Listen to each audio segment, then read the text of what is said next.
గత వారం రోజులుగా శ్రీకాకుళం జిల్లా ఉలిక్కిపడేలా, ముఖ్యంగా పలాసలో కూడా ఇలాంటి హత్యా రాజకీయాలు చేస్తారా అని ప్రతి ఒక్కరు భయపడేలా జరిగిన విషయం మీ అందరికీ తెలిసిందే. అయితే పోలీసులు ఇంకా దర్యాప్తు చేస్తుండడం వల్ల వాళ్ళు ప్రెస్ మీట్ ఇచ్చేదాకా కూడా వీటిలో నిజ నిజాలు గురించి మేము మాట్లాడకూడదని ఒక సభ్యతతో ఇంతవరకు మీ ముందుకి మేము పెద్దలెవరం రాలేదు. ఆల్రెడీ 2 రోజుల క్రితం పోలీసులు ఇప్పటి వరకు జరిగిన సమాచారం, ఇప్పటి వరకు వారు వెలికి తీసిన నిజాలు మీ ముందుకు పెట్టడం జరిగింది. అయితే ఇంకా చాలా మంది నేరస్తులు, చాలా మంది దోషులు దొరకాల్సిన అవసరం ఉంది.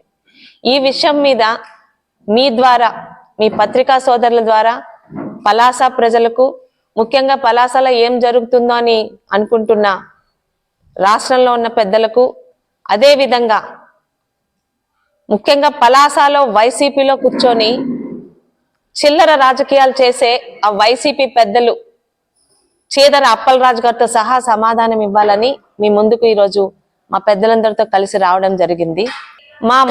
మా పలాస మున్సిపాలిటీ అధ్యక్షుడైన బడ్డా నాగరాజు గారు, ఆయనని చంపడానికి ఒక హత్యా ఉదంతం పక్కా స్కెచ్ వేసి, దాని గురించి బీహార్ నుంచి మనుషులు, అక్కడి నుంచే వెపన్స్, ఇతరత్ర కార్యక్రమాలు చేపట్టింది ఎవరో ఇప్పటికి దొరికిన వాళ్ళతో సాక్ష్యాలతో సహా మీ ముందు బయట పెట్టారు. ఎక్కడికి వెళ్తున్నామండి?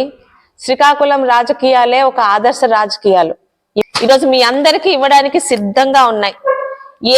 ఈరోజు A1 నుంచి దాదాపు 17 మంది పేర్లు ఇప్పటికి తెలిసాయి. అందులో 7 దొరికారు.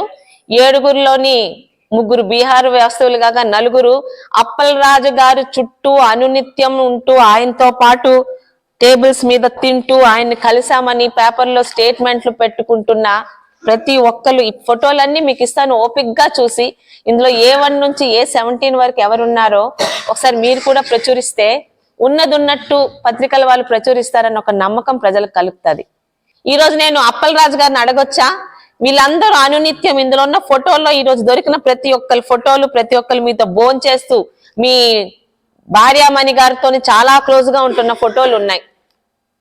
ఈ రోజు ఈ హత్యా రాజకీయాలకి మీ దగ్గర నుంచి అంకురార్పణ జరిగిందా అని అడిగితే సమాధానం చెప్పగలవా అప్పలరాజు? నువ్వు హుందా రాజకీయాలు చేయండి.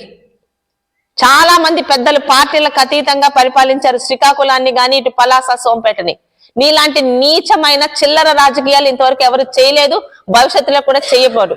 ఎందుకంటే హుందా ఆయన కుటుంబాల నుంచి వచ్చారు.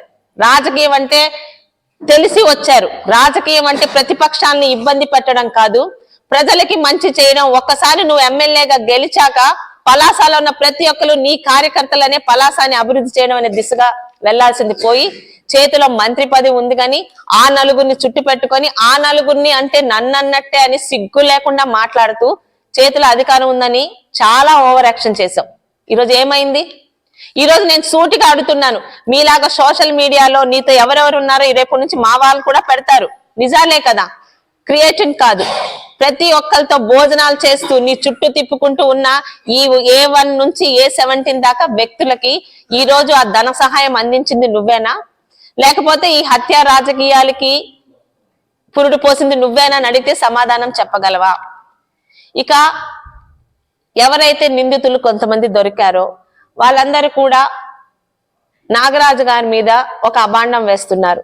మా వ్యవహారాల్లో, మా తాలూకా వ్యాపారాల్లో మాకు ఇబ్బంది పెట్టాడు, అందుకే మేము హత్య చేయడానికి ముందుకు వచ్చామని. ఇబ్బంది పెడితే హత్యలు చేస్తారా? అలా అయితే ఈరోజు అప్పలరాజు గారిని మేమేం చేయాలి?